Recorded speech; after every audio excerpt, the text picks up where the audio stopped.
ছাব্বিশের বিধানসভা নির্বাচনে তৃণমূলের ভরাডুবি, পরই দলে শুরু হয় পর্যালোচনা, দফায় দফায় হয় বৈঠক।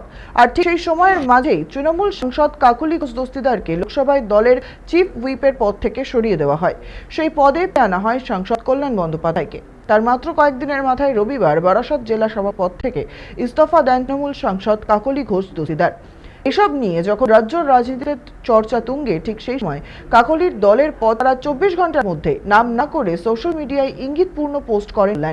পাশাপাশি আগামী দিনের জন্য শুভেচ্ছা বার্তাও জানান কল্যাণ বন্দ্যোপাধ্যায়। ইতিমধ্যেই এটিকে কেন্দ্র করে শুরু হয়েছে জল্পনা এবং সরগরম রাজ্য রাজনীতি। এই বিষয়ে বিস্তারিত কথা বলবো। আমাদের সঙ্গে টেলিফোন লাইনে রয়েছে আমাদের প্রতিনিধি দীপ সেন। দীপ, এই কিছুদিনের আগেই যে অভিমান ভরা এক পোস্ট করেছিলেন, সেখানে চিফ হুইপের পদ থেকে কাকলি ঘোষ দস্তিদারকে সরিয়ে দেওয়া হয়েছে এবং তারপর রবিবার তিনি জানান যে তিনি নিজের যে কাকলি ঘোষ দস্তিদার, তিনি তার বারাসত জেলা সভাপতির পদ থেকে ইস্তফা দেন। বিষয়ে কি বলবে?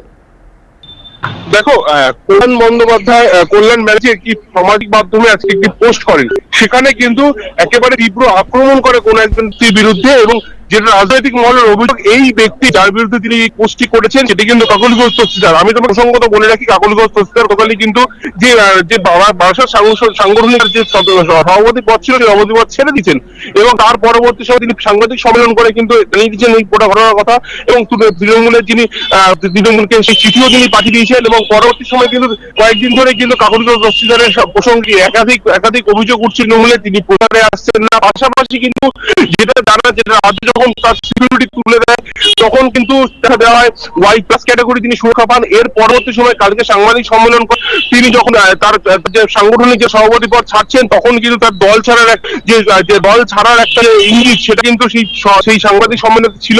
পরবর্তী সময় কিন্তু আজকে সকালে কল্যাণ ব্যানার্জি পোস্ট করেন সামাজিক মাধ্যমে, যেই পোস্টে কিন্তু আমি তোমাকে পোস্টে পড়ে বলবো যে পোস্টের মধ্যে লেখা হয়েছে কি, আপনার আগামী দিনে যাত্রাপথ আরো মসৃণ হোক, আপনি আপনার পরিবার সকলে খুব ভালো থাকুন, শুভকামনা রইল। আশা করি এই ধরনের জমে থাকা সমস্ত রকমের কালিমা এবার ধুয়ে মুছে নির্মূল হয়ে যাবে।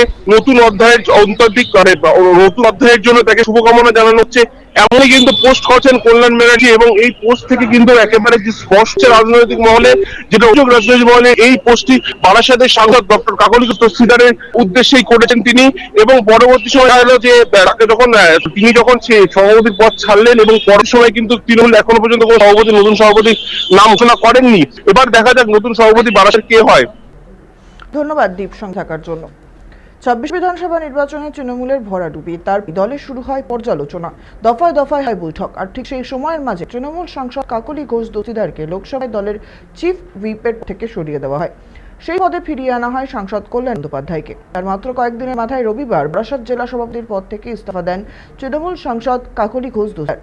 এসব নিয়ে যখন রাজ্য রাজনীতিতে চর্চা তুঙ্গে, ঠিক সেই সময় কাকলি দলের পদ ছাড়ার 24 ঘন্টার মধ্যে নাম না করে সোশ্যাল মিডিয়ায় ইঙ্গিতপূর্ণ পোস্ট করেন কল্যাণ বন্দ্যোপাধ্যায়।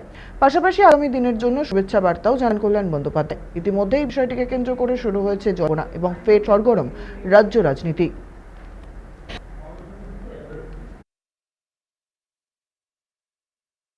পুলিশের দায়িত্ব হচ্ছে যে বাড়িগুলো ভেঙেছে সেই বাড়ি